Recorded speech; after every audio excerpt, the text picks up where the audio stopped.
Oi? Som. Glória a Deus. Pode sentar, queridos.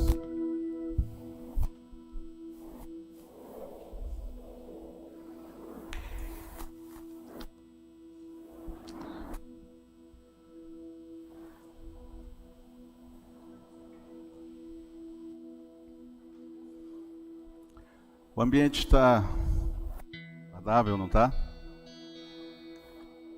O ambiente ele está gostoso. O ambiente ele está preparado para a palavra.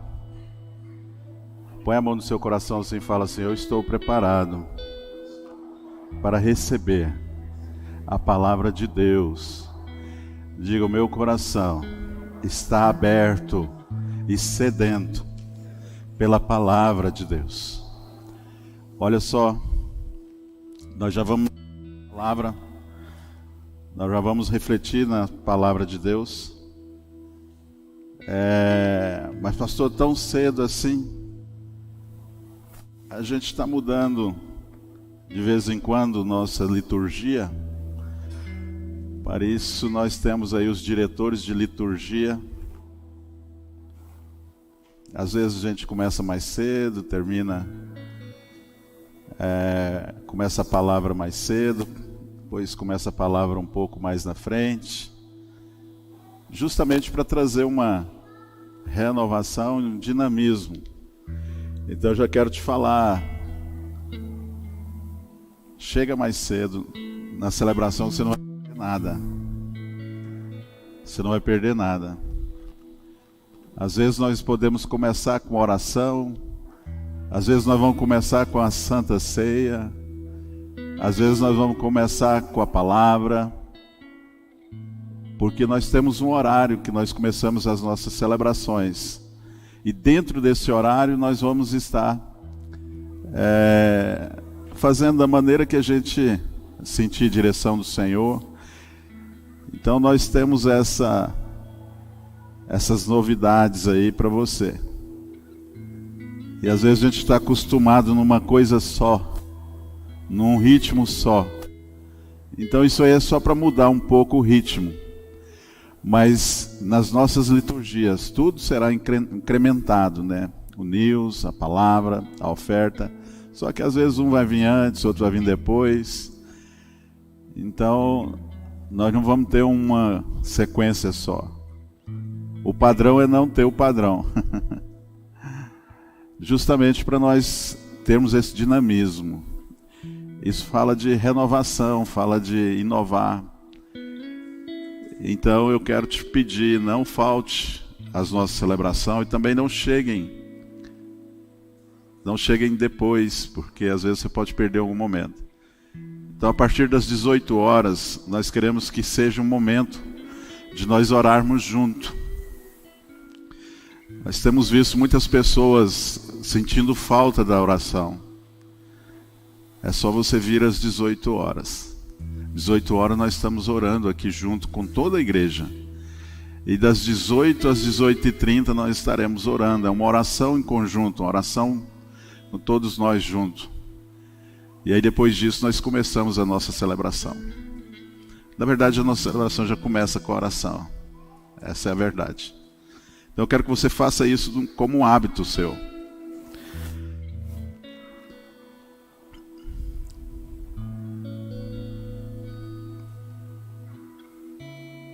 Abra sua Bíblia em Lucas.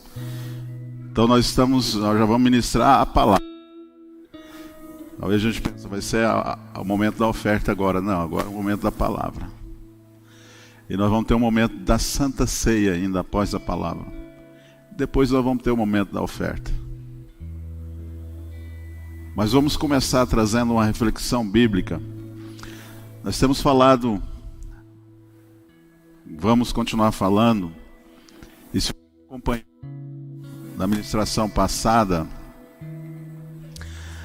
nós falamos sobre o reino de Deus, origens, né? Eu quis dizer origens porque como foi que iniciou tudo, qual foi o processo pela qual tudo foi acontecendo. E Deus, na sua soberania, Ele sabia que o homem iria tentar rejeitá-lo de todo jeito. De todo jeito. Por aí você já começa a perceber o tanto que Deus nos ama e o tanto que nós somos maus, tanto que nós não merecíamos esse amor. E Deus, na sua soberania, já foi preparando todo o momento, todo o ambiente. E o que é interessante, Ele preparou tudo no contexto histórico da humanidade. Se a gente for analisar, a gente começa a ver o Deus histórico. É o Deus que vai trabalhando na história da humanidade. Agora você imagina alguém que é infinito, alguém que é onisciente, onipotente, tendo que trabalhar no espaço cronológico de tempo. Apesar que para Deus 1000 anos é como um dia como 1000 anos. Então, se nós formos avaliar, tem 6 dias criou o universo, que na nossa contagem é 6.000 anos, aproximadamente. Então, se nós formos analisar, tem 6 dias que Deus criou o universo. Se 1000 anos para Deus é como um dia, e um dia como 1000 anos. Num panorama histórico bem amplo, de Adão até Abraão, aproximadamente 2000 anos.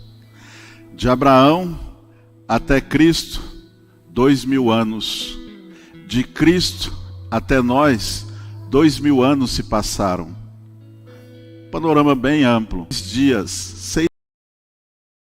6.000 anos, a história da humanidade. E nesses 6.000 anos, Deus vem trabalhando dentro do tempo cronológico do homem, justamente para haver relatos, registros, para haver acompanhamento da humanidade. Então hoje, nós olhamos lá atrás, a gente vê tudo registrado, tudo relatado, tudo exposto cronologicamente, o que aconteceu, como aconteceu, por que aconteceu. E hoje a gente consegue entender muitas coisas que às vezes quem vivia naquela época não estava entendendo. Mas hoje a gente consegue ver num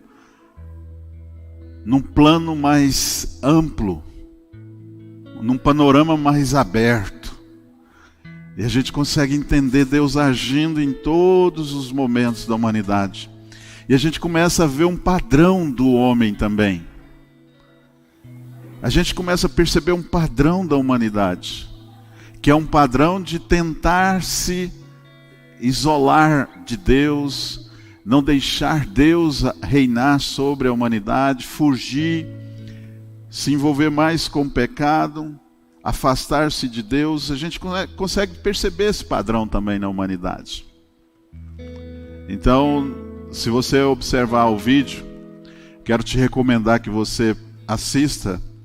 Nós tivemos um probleminha aí durante esse período, porque nós colocamos aquela música, aquele vídeo, e aquele vídeo, apesar de estar no YouTube, nós pegamos do YouTube, ele está bloqueado como direitos autorais. Quando nós inserimos na nossa programação, aí o YouTube bloqueou toda a nossa programação por causa daquele vídeo. E aí muita gente procurou aquele vídeo e não achou. Aí eu fui verificar por que estava passando e estava bloqueado. Aí eu fui, reeditei a nossa programação, excluí aquele vídeo e publiquei novamente. Então eu acredito que está livre já. Você já pode estar assistindo. E é interessante você pegar aquela sequência, ver aquela sequência, e baseado naquela sequência você vai ouvir esta, que esta está ligada com aquela sequência. Então, para a gente conseguir concluir bem essa aqui, eu não vou introduzir de novo aquela sequência, mas está ligado. Então, naquela sequência nós paramos onde? Nós paramos onde o povo estava escravizado agora na mão dos babilônicos. E como que o povo chegou até a mão dos babilônicos? E como que isso aconteceu tudo? Foram justamente no templo. Guarda esse versículo aí que nós introduzimos. Nós vamos chegar a ler ele uma hora. Nós chegamos a um tempo, no panorama bíblico, onde houve o reino, onde houve os reis que reinaram sobre o povo de Deus. E foram várias dinastias que o povo viveu. A partir de Saul, foram primeiro, e nós entendemos na ministração passada que foi um pedido do povo. Governado por um homem, assim como as outras nações eram governadas. Então o povo queria se padronizar como as outras nações eram padronizadas. Era um privilégio nós sermos guiados e governados teocraticamente pelo Senhor. Mas o povo queria e aclamaram. E assim aconteceu. Primeiro foi Saul, depois Davi, depois Salomão. Aí a gente começa a perceber as dinastias que ocorreram. E se a gente for pegar um relato, várias pessoas foram guiadas pelo povo, e até mesmo antes dos reis havia também os juízes que Deus levantava, e esses juízes governavam por um período de tempo. Então sempre houve um homem na frente do povo. Sempre houve. Deus, ele queria falar diretamente com o povo, mas sempre houve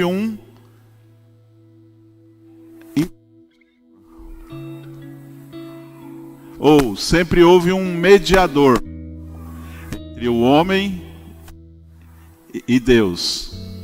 Então esse mediador tinha essa figura. Então se nós formos observar entre os reinos, os juízes e reis, foram várias dinastias. Várias. Por exemplo, no reino de Judá, que foi o reino ao norte, na Samaria, houve a primeira dinastia de Jeroboão, Nadab, segunda dinastia de Baasa, Elá, a terceira dinastia de Omri, Acabe, Acasias, Jorão, no período de 931 antes de Cristo, e até onde eu falei foi 840 antes de Cristo.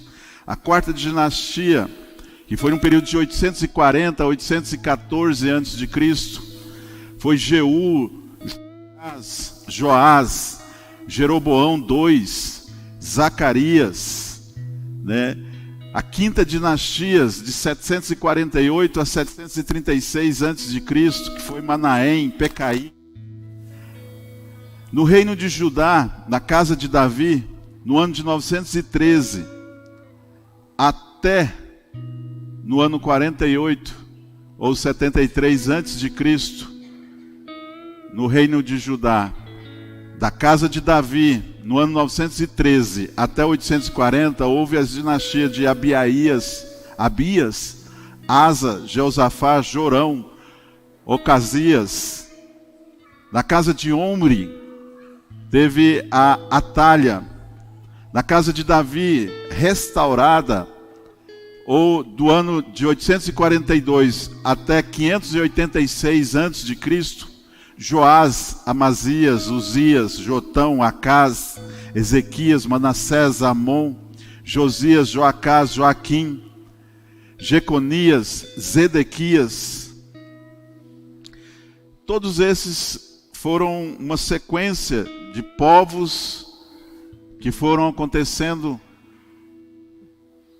e pessoas que foram surgindo, dinastias foram surgindo no reino de Israel, sobre a casa de Israel.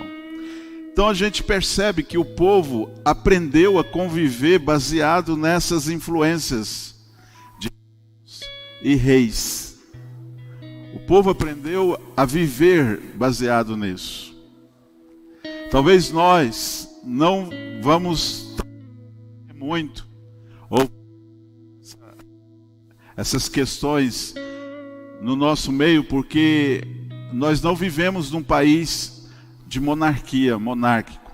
Apesar de que o Brasil, ele foi colonizado e nós vivemos um período onde nós tínhamos um imperador, reis, e que isso foi mudado depois de um tempo. Que isso foi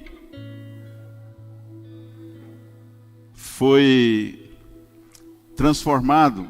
E se você ler a história do Brasil, eu não sou muito bom de história, mas qualquer pesquisa rápida que você fizer hoje está fácil. Você faz uma pesquisa rápida no Google para ver sobre a história do Brasil.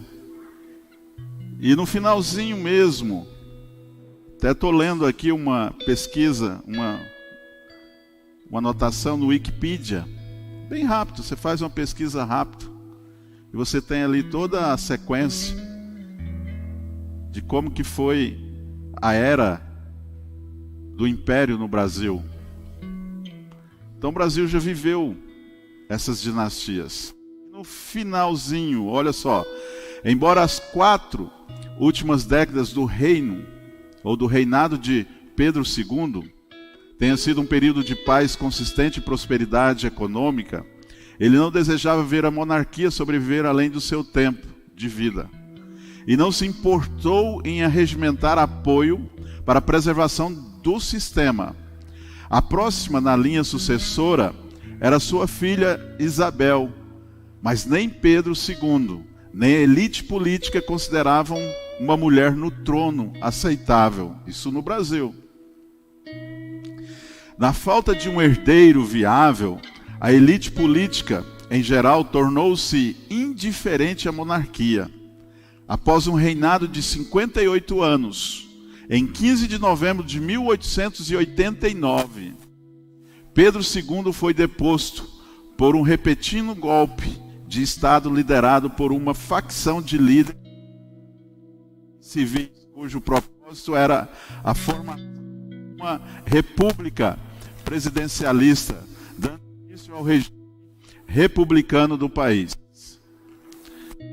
Cadê? Vamos trocar? Dá o negócio aí. Pega aí para mim. Baixa um pouquinho.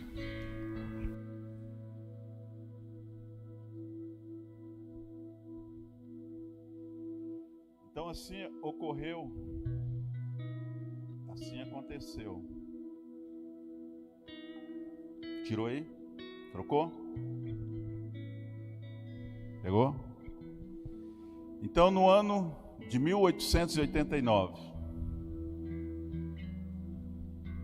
ajuda aqui agora, tirar esse trem aqui. Funcionou tão bem domingo retrasado, né, meu? Ajuda aqui, Valdir. Deixa eu sofrer sozinho não, filho.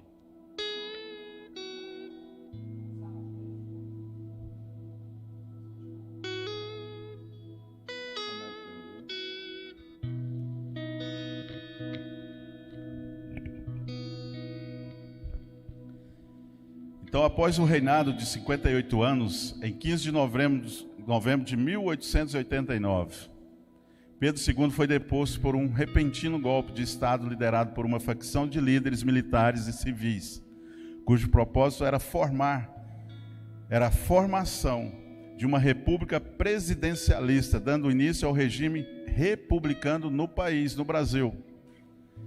Então, o Brasil, a partir de 1889, deixou de ser um país governado por um imperador para se tornar uma república presidencialista. Ou seja, a nossa geração, a partir de 89, nós deixamos de ter aquela referência de um imperador, de um rei. E agora nós vivemos uma república. Então isso para nós estamos distante disso como geração. Mas agora imagina o povo de Israel vivendo isso por séculos, por anos, sendo governado e liderado por um rei. A nação estava acostumada já com isso. Só que isso levou o povo de Israel, olha o cenário, agora conquistado por um outro rei, o rei de Babilônia. E toda aquela nação agora escravizada pelo Império Babilônico. Isso é complicado, porque quando você é dominado por uma nação, aquela nação que te dominou, ela vai imprimir em você toda aquela cultura dela. Você não vai ter mais escolha. Você vai ter que viver subjugado. Você não tem mais liberdade. A gente viu através do vídeo o povo chorando, lamentando, nas margens do rio Babilônico, clamando e dizendo: cadê aquela liberdade que nós tínhamos de servir ao Senhor? Cadê aquela liberdade? Tenta se incluir junto com o povo. Tenta estar junto com o povo, sentir o que o povo sente. Olha aqui, Psio. Tenta entrar na história comigo. Entra comigo na história. Imagina lá, escravizado pelo povo babilônico. Escravizado, completamente. Cidade toda destruída pela conquista. O templo onde o Senhor manifestava, destruído. A conexão que o povo tinha em Deus, destruída. A forma que o povo tinha de adorá-lo, destruída. Pensa numa situação horrível. Só de nós imaginarmos uma mudança de governo aqui no Brasil, irmão, já gera uma tensão em nós. Viver sem liberdade, sem condições de poder falar de Deus ou buscar a Deus, é horrível. É horrível. E o povo agora não tinha mais essa condição. Eu imagino que havia um desgosto muito grande de dizer entre eles, falar assim: cara, nós estivemos com o Senhor apareceu para nós, o Senhor se revelou para nós, e nós escolhemos um homem para mediar entre nós. Nós rejeitamos a presença do Senhor, agora ela faz tanta falta. Nós erramos tanto nessa decisão nossa. Nós não fizemos a melhor decisão e hoje, como é que nós vamos fazer? Nós estamos aqui morrendo à míngua. A nossa identidade está sendo sufocada, a nossa liberdade de culto foi removida. Pensa, que situação angustiante. Você precisa entender o contexto que o povo estava vivendo para você entender o que é reino de Deus. Para você compreender melhor acerca do reino de Deus, você precisa compreender o que o povo estava vivendo naquele momento. E se você conseguir transportar para essa história, para esse momento, e sentir isso, você vai ter uma experiência muito melhor. Preste atenção agora. No vídeo anterior nós paramos aqui em Babilônia. Babilônia, agora, foi dominada por um persa. Aqueles que escravizaram Israel, agora foram escravizados por Ciro, da Pérsia. Nessa época, faltava 539 anos aproximadamente para Jesus nascer. Foram 500 anos antes da história do nascimento de Jesus que eu estou falando para você. O povo escravizado por Babilônia. O rei Pérsia agora domina a Babilônia. E sabe o que acontece? Segundo alguns relatos, e alguns relatos bíblicos, o templo foi mandado ser reconstruído por decreto de Ciro II da Pérsia, no ano 539 a.C.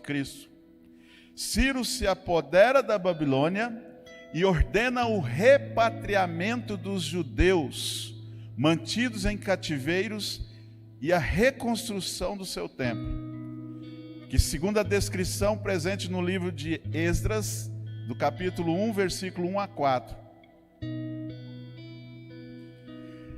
Agora, Ciro conquistou a Babilônia, chega no povo de Israel e fala assim: espera lá, vocês não vão ser mais escravos, pode voltar para a terra de vocês, e mais, eu vou mandar construir o templo de vocês de novo. E assim acontece. 530 anos aproximadamente antes de Cristo. Só que acontece uma coisa que o povo não estava esperando. O último relato bíblico inspirado por Deus, registrado na Bíblia, está no livro de Malaquias. Malaquias foi o último livro considerado inspirado pelo Senhor no Antigo Testamento, e fechou o Antigo Testamento. Interessante que na minha e na sua Bíblia, Malaquias, que é o último livro do Antigo Testamento, está apenas uma folha do Novo Testamento. Mateus foi o primeiro livro do Novo Testamento. Interessante que se eu fizer isso aqui, ó, aqui está o último capítulo de Malaquias. Se eu fizer isso aqui, ó, eu tenho uma folha em branco e uma outra folha de título do Novo Testamento. E aí na outra folha começa Mateus. Só que essa folha em branco, sabe o que ela representa? 400 anos na história que Deus não falou mais com o povo. Depois da escravidão babilônica, Deus ficou em silêncio 400 anos aproximadamente.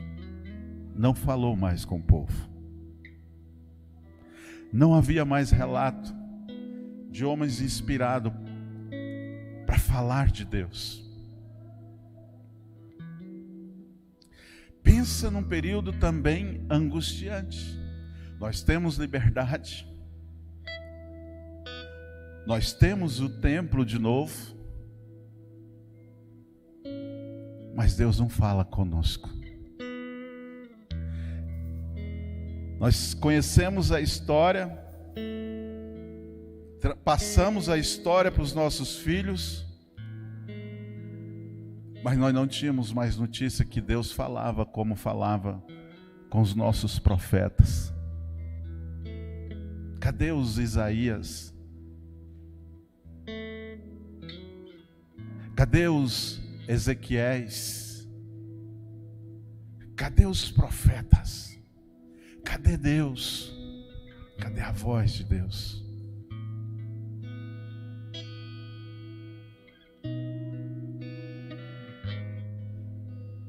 Biblicamente eu não vejo nenhum relato de um novo rei sobre Israel. Agora o povo estava sem um rei, sem o Deus, e sem também Deus falar com eles. Havia toda a cultura judaica religiosa que estava no povo, e o povo voltou a implantar isso. Provavelmente eles continuavam também com os seus ritos religiosos no templo.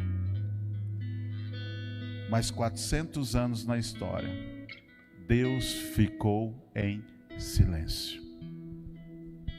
Vamos entender isso mais pelo cunho histórico, pela ótica histórica. Acontece que, para nós entendermos isso, precisamos falar um pouco mais de monarquia. Precisamos falar um pouco mais de reis, imperadores. Atualmente no mundo, segundo uma pesquisa rápida que eu fiz também pela internet, não tão profunda, e na própria Exame, se você for lá no site da Exame, você vai ver essa pesquisa. Existe aproximadamente 28 monarquias atualmente que existem no mundo hoje. A que a gente mais conhece e acompanha é da Rainha Elizabeth, não é verdade? Mas existem muitas outras monarquias. Olha, são 28 famílias reais. Algumas têm poderes absolutos, mandando no país de fato. Outras têm poderes limitados. Por fim, existem aquelas que são meramente figurativas. Existe alguma monarquia que são figurativas. Olha, das 28 dinastias, para você entender, eu vou falar umas 3 só para você entender. Por exemplo, a Arábia Saudita, hoje, nos nossos dias atuais. O monarca da Arábia Saudita é o rei e primeiro-ministro Abdullah bin Abdul Aziz. Acho que eu falei isso correto. Lá na Arábia Saudita, a monarquia tem um poder político de fato. Mas lá ele será o último que governará por hereditariedade. Porque houve um decreto em 2006, e depois de Abdullah, os monarcas serão escolhidos por um comitê formado por príncipes sauditas. E a família real saudita tem cerca de 30 mil membros. Então não vai ser mais por hereditariedade. Eles vão fazer um comitê e vão escolher o próximo rei. No Kuwait, o monarca do Kuwait é o Emir Sheikh, e o nome dele é Al-Sabah Al-Ahmed Al-Sabah. Os nomes diferentes, né, irmãos? E desde 2006, ele controla uma poderosa companhia de petróleo no país. Sua família está no poder desde os anos de 1700. Isso no tempo atual. No Catar, o emir chamado Tamim bin Hamad Al Thani chegou ao poder no Catar após a morte do pai em 2013. Sua família domina a política local desde 1825, além de companhias de petróleo. No Emirados Árabes Unidos,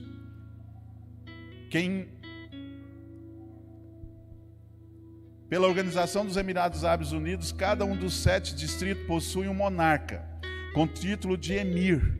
Quem manda geralmente é o emir de Abu Dhabi, que também ocupa o cargo de presidente. Atualmente, essa pessoa é Khalifa bin Zayed Al Nahyan, acho que é um negócio assim, que está no poder desde 2004. Na Suazilândia, nem sabia que existia esse país. O rei de Suazilândia é atualmente Miss White III, desde que assumiu a coroa em 1986. Depois do seu pai, ele tinha apenas 18 anos à época. Com poderes de fato, ele tem o título de Nigel Wenyama, que significa leão. É mais ou menos por aí. Nem vou tentar de novo. Brunei, nem sabia disso também. Omã, Bahrein, Jordânia, Marrocos, Vaticano. O Papa Francisco é considerado um monarca. O Vaticano é um monarca absolutista, eletiva, de teocracia católica romana. Ele é o chefe de governo global da Igreja Católica, lá no Vaticano, que é um país. Mônaco, Tailândia, Império Britânico, Liechtenstein, não sei o que é isso. Tonga, Butão, Noruega, Suécia, Holanda, Espanha, Dinamarca, Luxemburgo, Bélgica, Lesoto, Camboja, Malásia, Japão. No Japão, a dinastia Yamato tem origem para além dos anos 660. É a mais antiga dinastia do nosso tempo atual. É a mais velha dinastia hereditária em todo o mundo atualmente.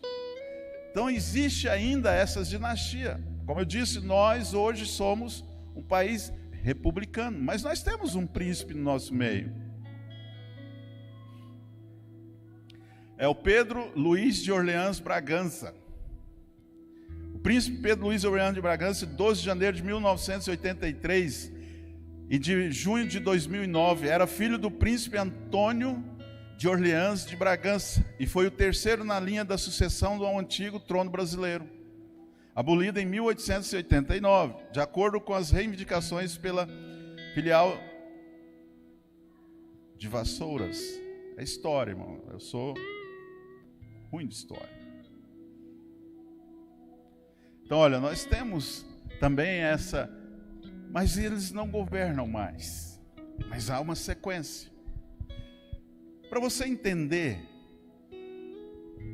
o povo agora deixou de ser subjugado pelos babilônicos, persa conquista a Babilônia, o povo ganha liberdade agora e volta para o seu país de origem, o povo de Israel.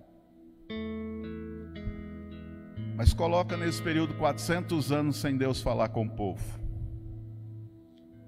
400 anos de silêncio de Deus. E agora, a gente começa a ver os tempos de Jesus atualmente. Para você entender, no nascimento de Jesus, quem era? E como era o sistema de governo no tempo do nascimento de Jesus? Deixa eu te falar esse panorama. Qual o nome do rei que reinava em Roma na época em que Jesus nasceu? Olha só, quando Jesus nasceu, Israel, depois de 400 anos que os persas libertaram o povo de Israel, depois de 400 anos, a história, aconteceu muitas coisas na história. Agora, né, quem governa mais não são, eram os babilônicos, aí os persas tomaram conta, e agora quem que está no governo mundial agora? Roma. Os romanos agora dominam no mundo.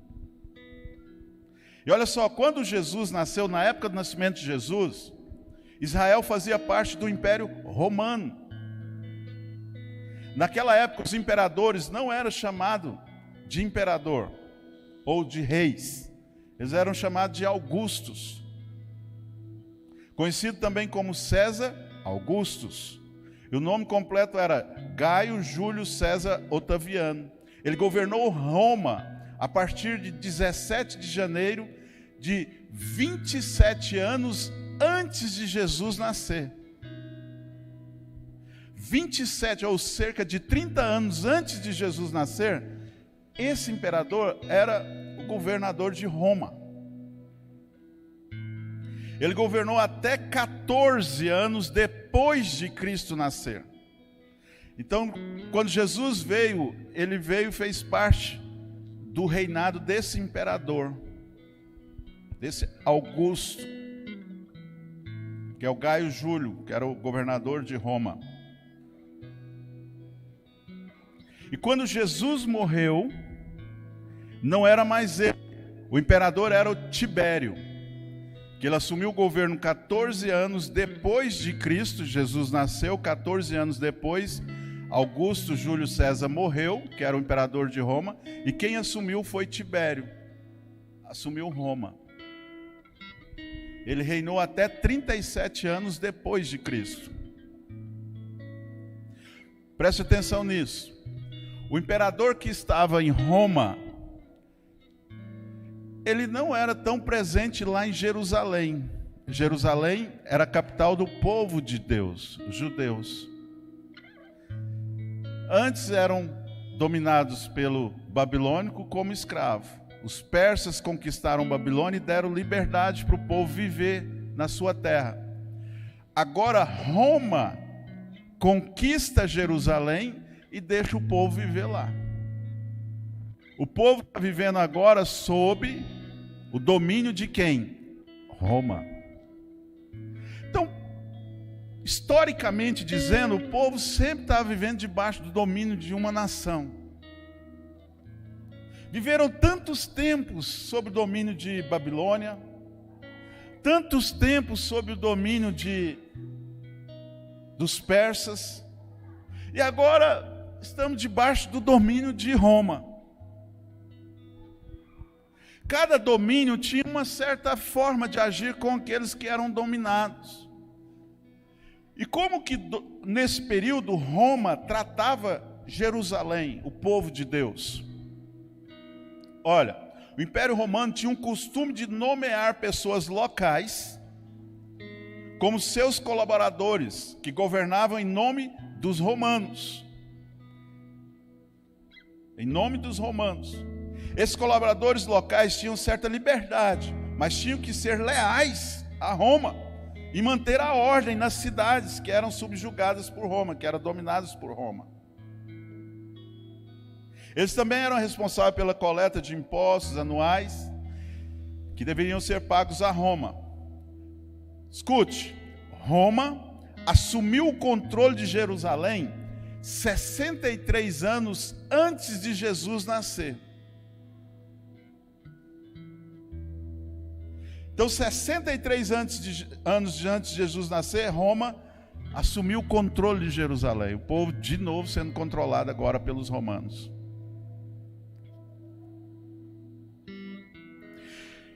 Jerusalém ficava a cerca de 2.000 quilômetros da capital de Roma. Era a distância entre eles. Então ali foi levantado um homem para governar sobre os judeus. 63 anos eles conquistaram, dominaram, controlaram Jerusalém. Depois de alguns anos, teve um governo relativamente calmo sobre o povo de Jerusalém. Mas começou algumas lutas internas entre os principais de Jerusalém. Isso chamou a atenção de Roma. Chamou a atenção de Roma. O imperador romano nomeou um homem para reinar sobre os judeus então e controlá-los. Esse homem se chama Herodes. Que ele se tornou agora o rei dos judeus.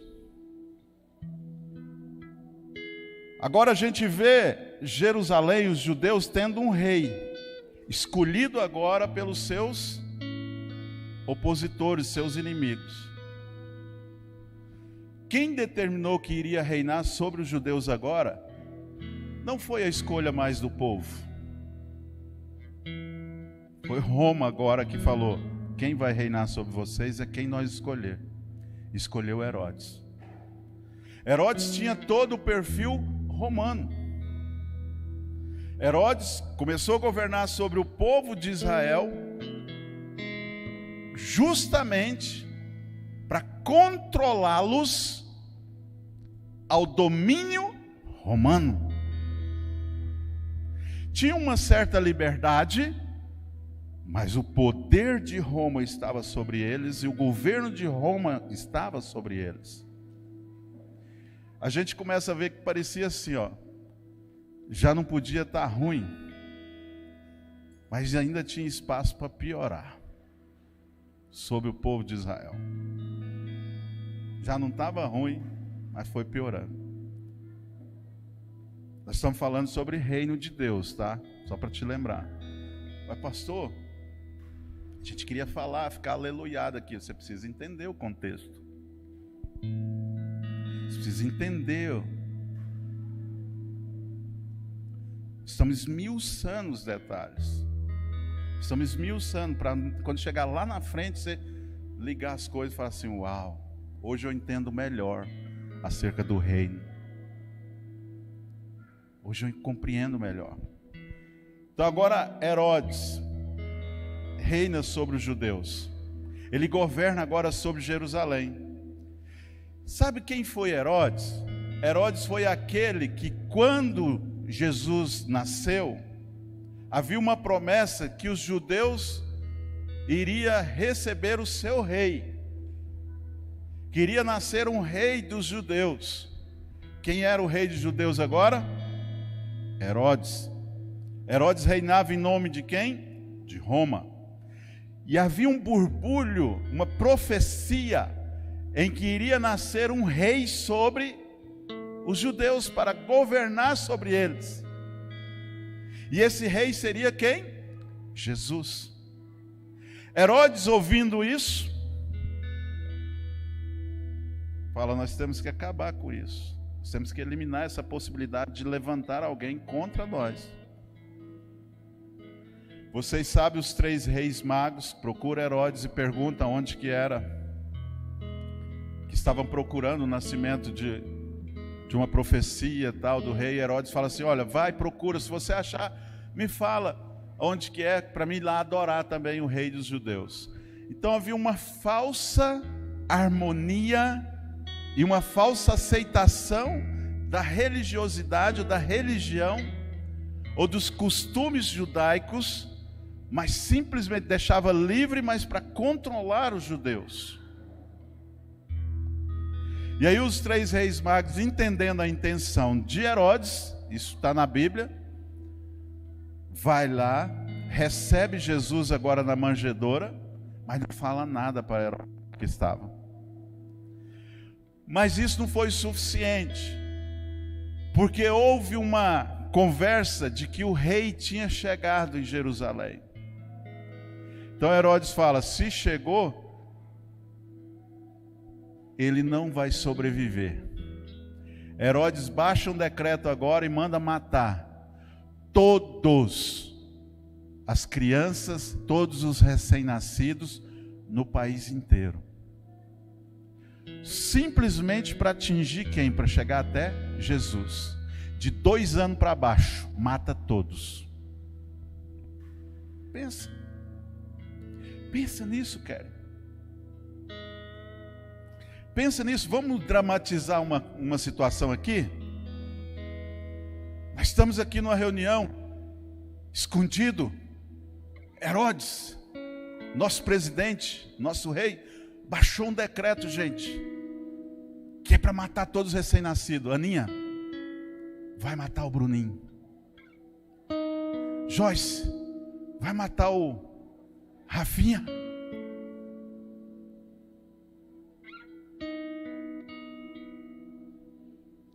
Cleislane, vai matar o Levi e o Efraim. Cadê? Está ali. Está lá embaixo. Então é você mesmo, Licemário. Valdir, meu irmão, curte o seu filho, cara. Porque eles estão vindo amanhã e vai entrar na sua casa, porque já tem um registro do seu filho, que é recém-nascido, eles vão matar ele. Tenta isso, tenta pensar nisso. Graças a Deus o Azaf não vai entrar nessa. Nem a Axe. Quem mais? João Miguel. Nossa, o João Miguel vai morrer. O Daniel vai morrer. Bom, a gente está brincando assim, mas pensa viver uma angústia dessa. Gente, a gente está percebendo, graças a Deus que não é verdade. Mas pensa só de viver uma angústia dessa, Semário. A hora que você sair, nem é a hora que você sair. Os caras estão vindo aí. Vai pegar o Levi, vai pegar o Efraim, vai matar ele na sua frente. Não tem como fazer nada. Ah, eu vou esconder. Pode esconder, eles vão te achar. O FBI vai atrás. A Polícia Federal vai atrás e vai matar. É a Polícia Militar, a Rotan que está em cima. São a guarda do rei. Esqueci de falar, Abner. O Abner vai morrer. Você estava caladinho aí, né? A Maria também, né? Tem 3? Não, só para garantia, vai morrer também. Não, mata, pode matar a mulher também. Já que você vai chorar por um, chora por 2. É angustiante isso, não é? É horrível isso, não é? Era assim que o povo estava vivendo. Sobre o seu rei. Sobre o seu rei. Sabe por quê? Porque quando Deus queria reinar sobre eles, eles não queriam. Quando Deus queria assumir o governo sobre eles, eles não queriam, cara. Eles queriam viver como as outras nações viviam. Deus, sabendo de tudo isso, fica em silêncio durante 400 anos. Oh, Efraim, é brincadeira, tá? Você não vai morrer, não. Pode ficar em paz. É só para dramatizar um pouco a situação do nosso meio. Bom, é angustiante. Escutar o choro das casas. Todas as casas. Os guardas entrando, matando e indo embora.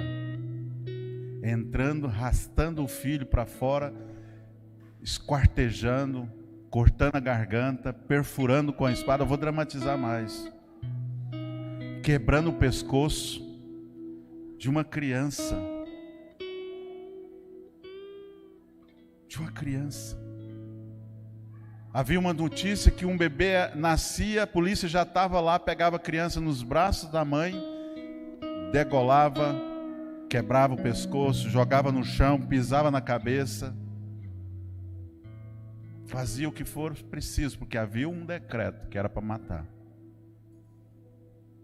Esse era o tipo de governo que o povo estava vivendo. Que a nação toda estava vivendo. E detalhe, já havia mais de 500 anos que o povo estava experimentando todo tipo de atrocidades pelos seus dominadores. Era de geração em geração, épocas de épocas, tempos e tempos. Tempos e tempos. Foi debaixo desse ambiente que Jesus nasceu. E todos nós conhecemos a história. Todos nós compreendemos a história. Só que a história está sendo falada agora pela ótica da história. Nós não entramos ainda nos relatos bíblicos. Maria e José recebem um anjo em casa. E esse anjo fala com eles: olha, a coisa vai ficar feia. Vocês têm que sair daqui fugidos. Porque há uma tentativa de impedir o nascimento do Criador. Há uma tentativa de impedir a chegada do Filho de Deus. E o povo judeu esperando o Rei dos Reis e Senhor dos Senhores. Na cabeça do povo, esse Rei dos Reis e Senhor dos Senhores iria acabar com o sofrimento do povo. Iria libertar o povo de uma vez por todas. Irmãos, quão maravilhoso é aguardar o Rei dos Reis. Haviam profecias e o seu nome será Emanuel, Deus forte, Pai da eternidade, Príncipe da paz. Um filho se nos deu. Havia uma profecia de que ia chegar o nosso rei. Haveria várias profecias acerca do nosso rei. O povo estava com essa expectativa. E aí, Maria Madalena sai fugida. E aí ela consegue se esconder numa manjedoura. Ela tem o seu filho, Jesus de Nazaré. E o ambiente que está acontecendo no país todo é essa perseguição e a morte dos filhos de 2 anos para baixo. Essa morte toda. Eles passam por todo um processo, conseguem esconder Jesus, conseguem passar por esse ambiente, e Jesus sobrevive. Mas o povo ainda debaixo do governo.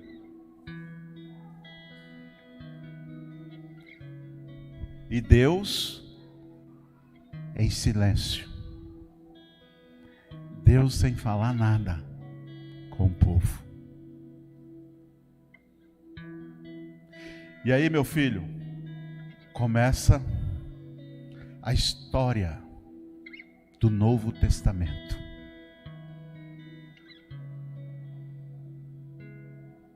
Aí começa os relatos do Novo Testamento. Eles começam tímidos, começam em silêncio. Porque o mundo era hostil demais. O mundo era perigoso demais. O mundo estava sob o domínio de um império tirano e que estava em observação sobre a cultura judaica, que queria eliminar todo tipo de rumor de nascer uma rebelião entre eles para tomar o governo romano. Então havia uma observação muito firme e forte sobre o povo.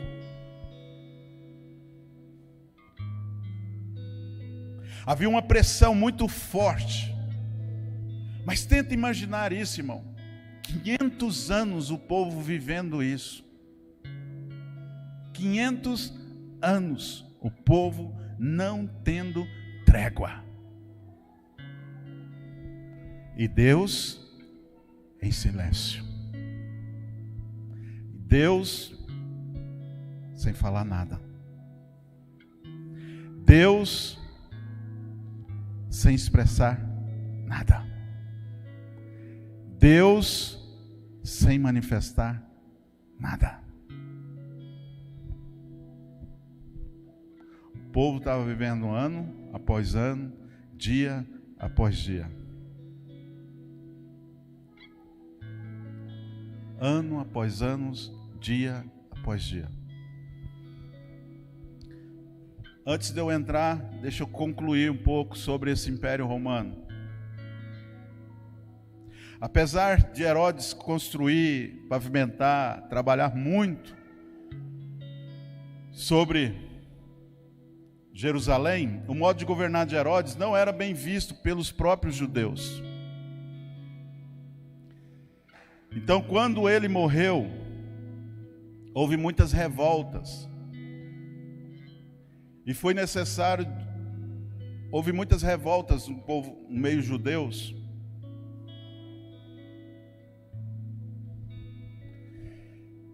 E ali, o povo, o imperador romano, vê aquela agitação agora em Jerusalém. E foi preciso enviar tropas para controlar os judeus. E nesse período houve uma carnificina. Novamente.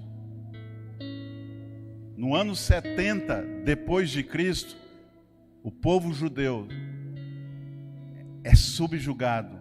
O templo de novo é destruído. A nação de novo é destruída. Pessoas morreram. Só mataram, quase que dizimaram o povo judeu. E aí foi o general Tito, enviado por Roma, destruiu os judeus, destruiu o templo, tudo. Até hoje, presta atenção nisso, a única parte que sobrou do templo foi um muro, um pedaço do muro que não caiu, que hoje eu e você, a gente vê ele pela televisão, que é chamado de Muro das Lamentações. Até hoje o povo judeu vê e fala: a única coisa que nos restou de novo do templo do Senhor é esse muro. Mas há uma expectativa no povo, até hoje, de um rei.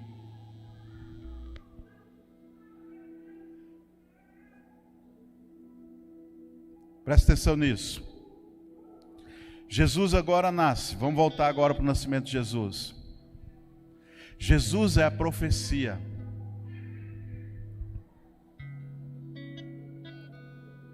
O povo aguardando o Messias. E aí surge quem? Um homem chamado João Batista.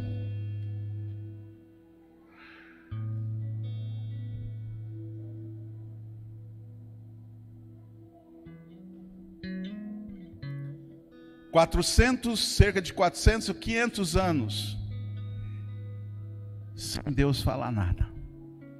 Presta atenção nisso. Essa será a pegada para a próxima ministração minha. Estou encerrando aqui. Povo em silêncio. Os judeus subjugados. Jesus tendo que ficar fugido. Presta atenção nisso aqui agora, ó. Olha aqui. Mateus capítulo de número 3. Surge, escute, depois de cerca de 500 anos, surge uma esperança para o povo de Israel. Mateus capítulo de número 3. Vai projetar? Verso de número 2. Verso número 1. Vai no... Naqueles dias, presta atenção nisso, irmãos.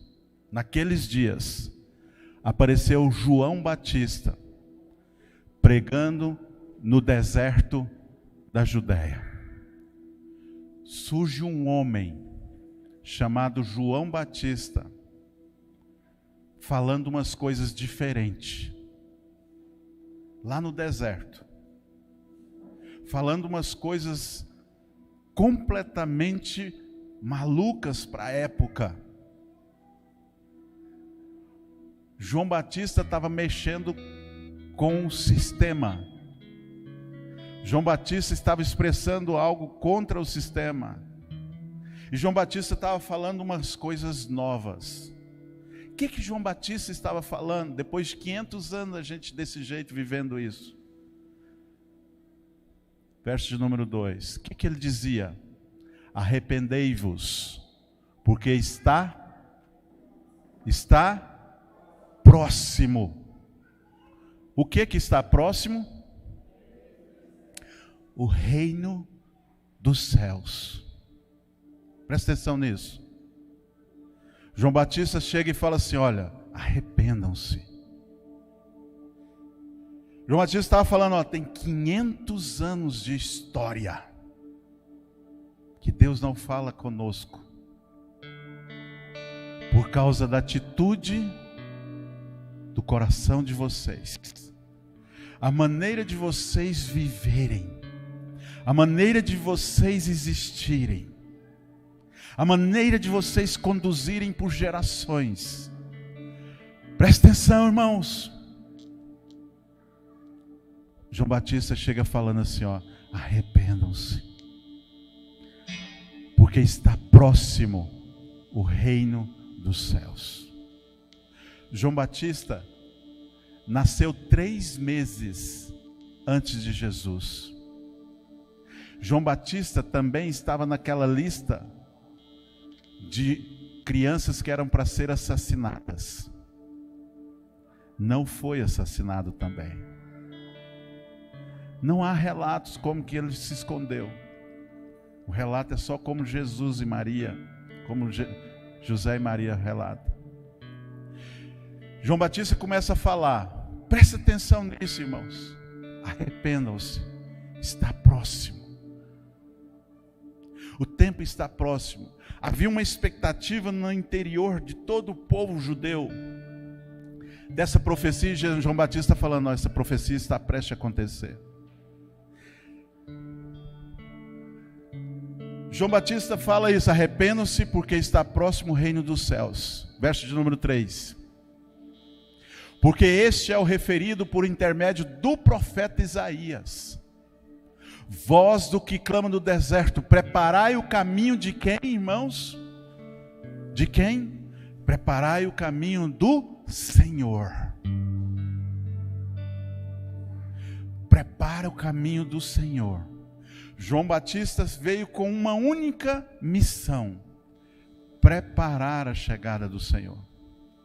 Depois de 500 anos de silêncio, uma voz começa a ser clamada no deserto.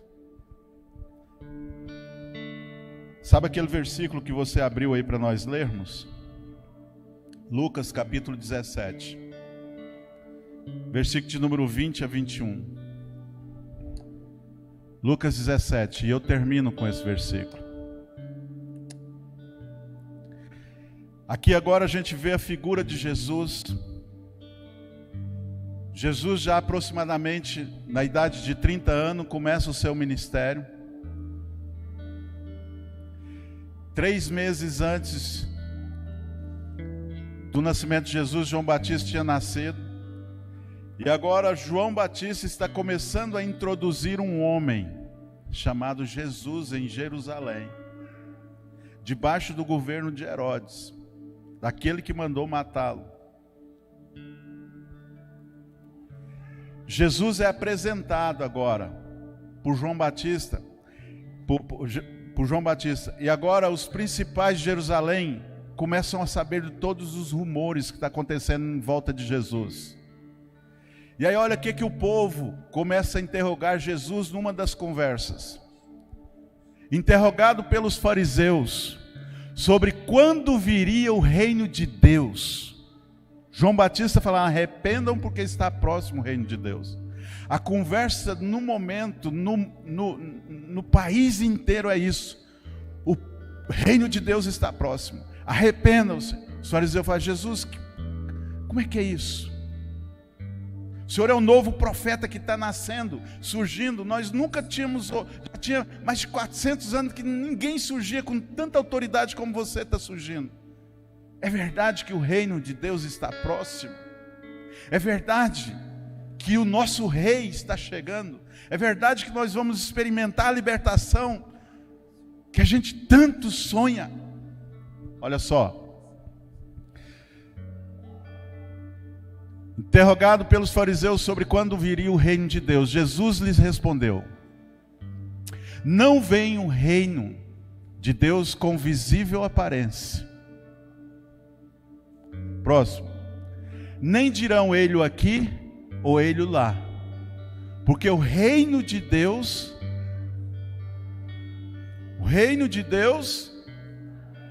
está dentro de vós. O que Jesus está falando para os fariseus?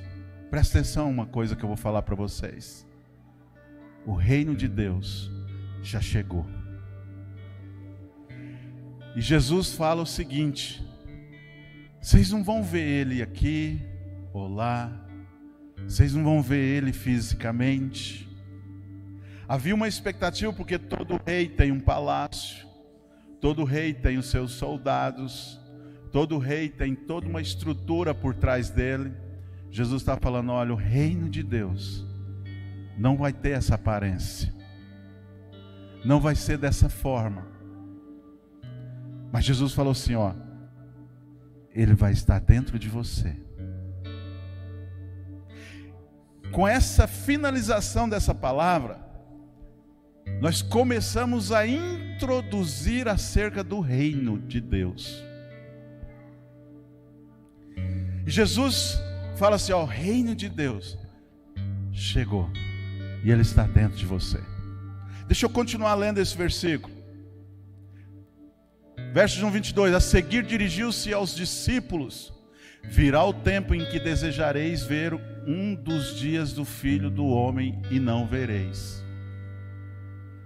E vos dirão, ele aqui ou lá está. Na verdade, nem os sigais. Porque assim como o relâmpago, fuzilado brilha de uma a outra extremidade do céu, assim será no seu dia o Filho do Homem. Mas importa que primeiro ele padeça muitas coisas e seja rejeitado por esta geração. Assim como foi nos dias de Noé, será também nos dias do Filho do Homem.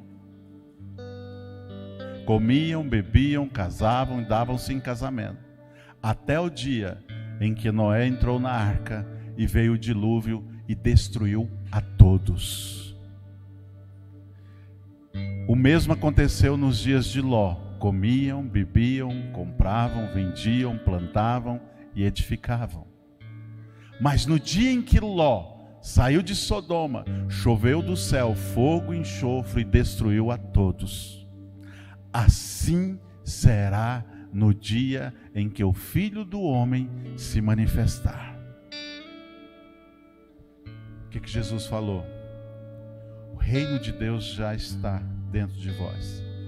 Jesus veio simplesmente para inaugurar o reino de Deus. Sabe o que significa a palavra evangelho? A palavra evangelho significa boas novas do reino. Jesus, ele veio para pregar as boas novas do reino. Mas só que Jesus falou uma coisa: convém que ele padeça por causa dessa geração. Jesus falou, vai acontecer algo comigo, eu vou padecer. Mas Jesus já falou profeticamente acerca dos fins dos tempos. Mas vai acontecer um dia que eu virei para governar de fato. Aí Jesus levanta os seus discípulos para continuar pregando acerca do reino. E aí nós vamos entrar na história de verdade sobre o reino. Aí nós vamos falar o que é o reino, por que o reino. Mas eu quero fazer uma observação para nós hoje. Hoje eu quero fazer uma observação. Nós estamos vivendo um tempo hoje nas nossas gerações de tantas distrações, tantos ruídos. Presta atenção aqui, olha só. Jesus falou, vai ser do mesmo jeito com Noé, do mesmo jeito com Ló, vai ser da mesma forma. E isso já aconteceu nas outras gerações e vai ser nas mesmas gerações. Comiam, bebiam, casavam, davam-se em casamento. O que Jesus está falando assim? Olha, na época em que você estiver mais envolvido com as coisas desse mundo, na época que você estiver mais entregue às coisas desse mundo, irmãos, vamos ser honestos, a nossa geração é a geração que está mais entregue às realizações do mundo. Hoje nós estamos vivendo um ambiente tão preso que eu preciso ter resultado, preciso ter sucesso, eu preciso conquistar, eu preciso alcançar, eu preciso fazer isso. Jesus está falando, olha, vai vir esse tempo que vocês vão comer, beber, vão se envolver. Jesus vai vir. Vai ser nessa época. Então nós estamos vivendo um momento e é um despertar para o reino de Deus que nós queremos trazer você. Ao sair dessa porta para fora, você vai estar inserido em todos os contextos do mundo. Mas aqui dentro nós estamos te alertando e te avisando. Você foi chamado para o reino. Você precisa conquistar lá fora, mas não esquece de que você é diferenciado. Você não foi feito para viver lá fora. Aqui está a verdadeira vida que você deve buscar. porque é a partir daqui que você conhecerá acerca do reino. Então nós precisamos sim conquistar, mas sem perder a época do reino, o momento do reino, sem perder o coração no reino. E é para isso que nós vamos começar essas palavras acerca do reino. E aí você vai começar a saber como que Jesus apresentou o reino. O que significa o reino? Como que o reino é praticado? Como que o reino é chamado? Quem são chamados? Aperta o cinto, que vai ser uma jornada emocionante. Quero que você fique de pé.